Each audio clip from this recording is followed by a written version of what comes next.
Every gamer has a wealth of experiences in front of them, but a lot of the time, gamers kind of stick to what they know.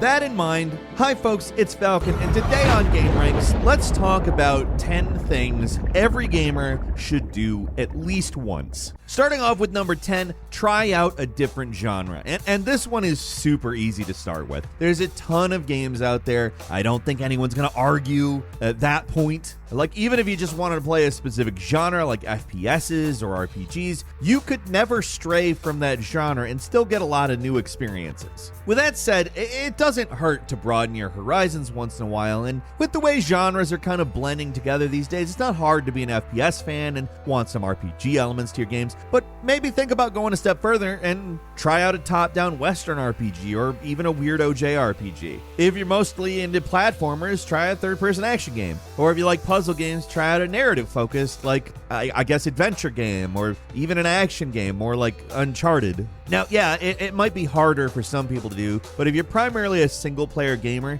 it's not a bad idea to just step outside your comfort zone and maybe try out a multiplayer game. Yeah, you're gonna get your ass kicked. I'm not gonna pretend that you're not, but sometimes there's some fun stuff out there that you just haven't tried. If you only play AAA, cream of the crop, good reviewed stuff, why not try out some really low-budget indie games that are maybe getting some buzz? This thing can be as broad as you want it to be. And it's just a good idea to try some new things from time to time, you know? I'm just as guilty of sticking to safe gaming choices as everyone else. I mean, I do have a job that does help keep me from getting too far locked into something, but this advice is just as much for me as it is for anyone out there.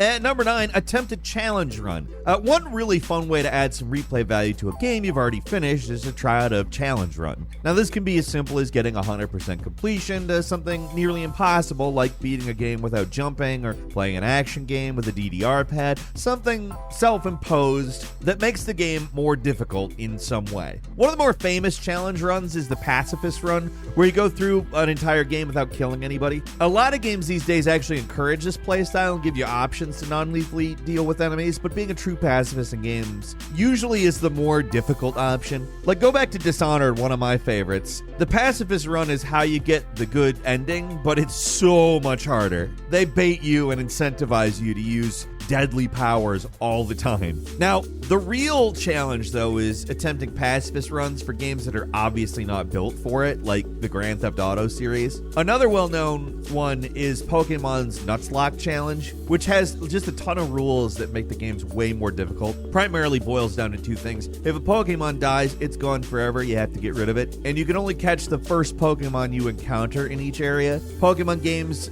pretty easy in general, so stuff like this makes these games much more interesting for people who like difficult games. Those are just a few examples, but you can literally do anything. Again, it's all self-imposed, so make the challenge as easy or as difficult as you want. It's just another way to breathe some life into a game or a series that seems less interesting, or maybe has lost its luster to you because you played it to death already. And number 8 is experiment with mods. A more advanced suggestion is primarily aimed at PC players, but if you haven't taken the time to dabble in game mods at all, it's something that every gamer should at least try out. You know, just see if you like it, or you might find the process to be an annoying waste of time. There is no way to know for certain until you do it yourself. Modding is a huge part of PC gaming. It's one of the reasons that people get into some games. Like, I think it's safe to say at this point, Skyrim would never have been as popular without all the mods. Now, that's not to say it wouldn't have been huge. It certainly would. But the staying power it has is absolutely due to mods. With mods, you can make an older game look modern, fix game-breaking bugs. You can even turn one game into a totally different one. My personal favorites are the total conversions, and the amount of work that some mod makers can put into a game can be unreal. To talk about a really recent one, I did the Before You Buy on Sonic Frontiers, and there's already a ton of mods available for that game. I own the game both on PC and Switch. Yeah, the footage we got for it was on PS5, but I'm playing it on those platforms mainly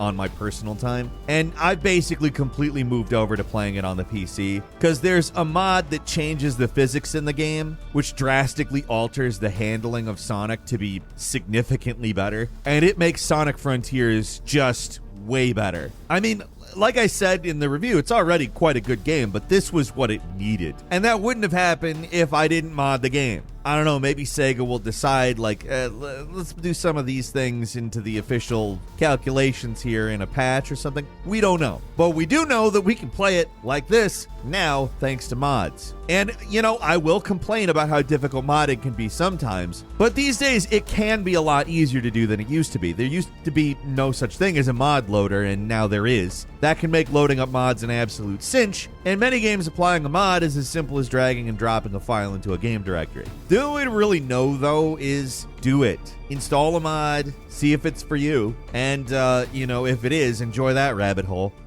And number 7, play against type. Here's an easy thing worth trying. If you find yourself like always being the warrior in an RPG or a sniper in a multiplayer FPS or something, maybe you play a certain character in a MOBA, why not try playing as something different? Go off the beaten path. See what happens. Like in Dark Souls games, I've never played a mage character. Why? I'm used to playing sword and board, even through magic. Like, depending on the game at least, it can be pretty powerful. So, I could play that as more of a mage, It can be a lot of fun to go back and try out a class or a build that you've never tried before, and it's definitely, not the easiest thing. You're going to have some learning pain there, but it can be fun. It may not end up being the optimal way to play for you, but experimenting can always lead to some kind of insight. Maybe that insight is that you picked the right class for yourself. Who knows? At very least, you'll understand the game better and come away with a better understanding of what works and what doesn't.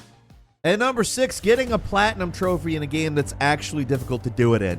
As someone who rarely does a lot of achievement hunting, I'm not saying I never do it, but it's not my priority. There's still something satisfying, though, about getting that platinum after really working for it. There's a lot of cheat shovelware out there where getting platinums is easy. You can get it after a few minutes of play. Just go to the PlayStation Store and scroll down a little bit. You'll see plenty of them. But there's nothing satisfying about that. In games where it's a legitimate challenge to beat with a platinum, that matters. That feels good. It doesn't have to be the hardest game or anything. As long as it's a real game and the platinum trophy has a few real challenges attached to it, you're golden. If you really like a game, getting the platinum trophy and unlocking all achievements isn't just a thing worth doing for bragging rights. It's also an easy way to spend some more time with a game that you really enjoy. Depending on the platinum, doing everything in a game can be a real way to get newfound appreciation for a game, especially under the hood, because you start to have to really understand the mechanics of it with some of them. Or it could make you loathe the game with a burning passion, I'm not going to lie, but I'm trying to focus on the positives here. At number 5, give speedrunning a shot. At this point, I'm sure you've seen the stories. Some guy beats Elden Ring in 20 minutes, person beats Hades in 8, stuff like that. Speedrunning is something a certain type of gamer is really, really going to get into, but you're also not going to know if you're that type of gamer unless you try it out. Now, what makes speedrunning so interesting is it basically takes a standard game and turns it into something completely different. When your main concern is getting through a game as quickly as possible, so much about it just stops mattering. Priorities shift, and the game itself looks like a completely different thing. A lot of the time, the intent is to completely strip away the artifice and break the game. It's not necessarily a world that you're trying to immerse yourself in anymore. It's code that is meant to be hacked. Look at any random speedrun, you'll see exactly what I'm talking about. When you're a speedrunner, it's not just about running to the left and bopping enemies like Mario. You're practicing, you're theory crafting, you're looking for every available opportunity to save time. It can turn a game that people beat in maybe an hour or two to one that can take dozens, if not hundreds of thousands of hours to master. And when you get a perfect run, there's few things as satisfying in gaming. It does require a lot of practice, though, and a lot of failures. Speedrunning is one of those things that everyone should try out at least once, even if you don't think you're into it, because at very least it gets you experience in looking at a game in a completely different way. Some of the best speedruns are from people who look like they've figured out the Matrix, impossible stuff that would put Neo to shame. At number 4, cranking up the difficulty. Now, if speedrunning's a little too hardcore for you, then another option to add a little more spice to the game is simply turn up the difficulty. If you're the type person mostly who sticks to normal difficulty, like me, to be frank, I got a lot of stuff going on in life, and normal is normal enough. It's still interesting to turn things up to the max, like turning on Legendary in Halo, trying out realism in Call of Duty, switch to ultra violence in Doom. Not Nightmare, though. In that mode, enemies respawn, so I'm not touching that. Thing about difficulty levels is the actual challenge they present is completely dependent on the game. Sometimes the highest difficulty level is only tougher by a bit. In other games, it goes from being a beatable game to one that I don't understand at all. Like the concepts break down for me. Like sometimes game designers don't even think about the balance. They just turn everything way up to 11. And sometimes they do a really good job. It feels like a new interesting challenge as opposed to a thing that just melts my brain. You got to experiment. Devil May Cry games typically have a good hard difficulty mode that adds a lot of new stuff and remixes and counters. On the flip side, if you're not the type to start on hard and spend the entire game stressed out, maybe try the easy difficulty. Sometimes just mindlessly blasting enemies can be a very relaxing and fun experience.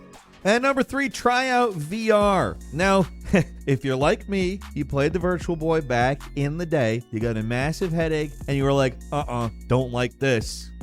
Even listening to our channel through the years, people know that I have been a VR skeptic.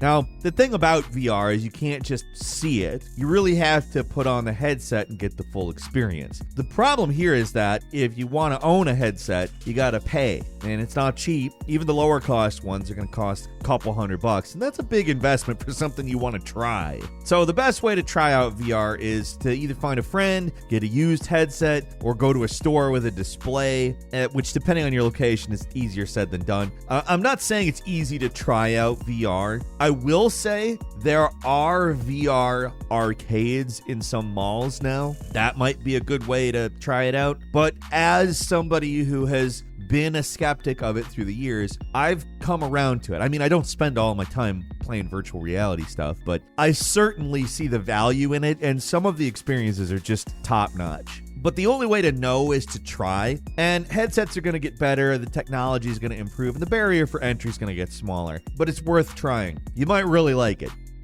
At number 2, play through a genuinely bad game. Now, I'm not talking about games that are bad in quotation marks. I mean stuff universally recognized as terrible. Bubsy 3D, those CDI Zelda games. I'm talking about playing a game that you know is shoddy. I don't spend intentionally $60-$70 on a game that I know is going to be bad, you know? That's a lot of the reason why people don't do this. Usually we play the cream of the crop because it costs money. Like, I get to play a lot of games that I wouldn't normally play simply because of this job. But outside of this job, I'm not buying crap that I don't want. So when we play just good, decent, even outstanding games, our perspective gets a little skewed. When you start describing games that are at worst mediocre as the worst thing ever, maybe you need to refocus. So play something genuinely awful. I'm not saying you have to beat them. That would be nuts. But at least play it till you can't take it anymore. If you really want the full experience, you don't just take in the highest highs. You gotta bring in the lowest lows too.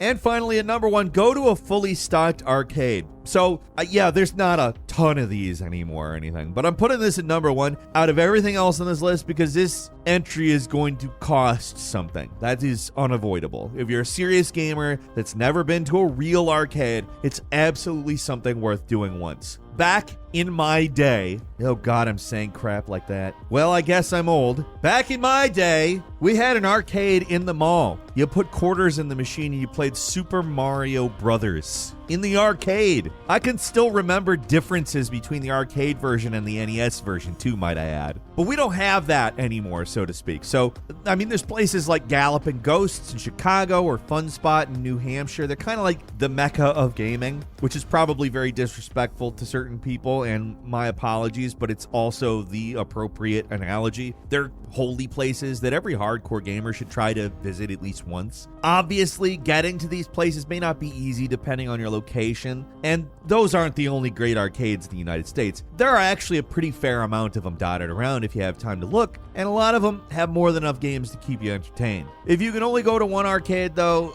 Galloping Ghost, it's not paid sponsorship or anything. I've just been there. It's a really cool place. It's frankly insane the amount of arcade games you can play in that place. Like, just look. It's just fun to be there, if I'm completely honest. It's just different than like everything. And a quick bonus, drink a Mountain Dew Code Red, eat some Mountain Dew flavored Doritos. I don't know. I mean, yeah, you could do stuff like become the #1 speedrunner, beat a video game with your feet. But hey, if you haven't really eaten or drank these things, you're not really a capital G gamer, are you? This is obviously a total joke and not sponsored. They're not paying me to say that. I promise you. But it's also kind of true, right?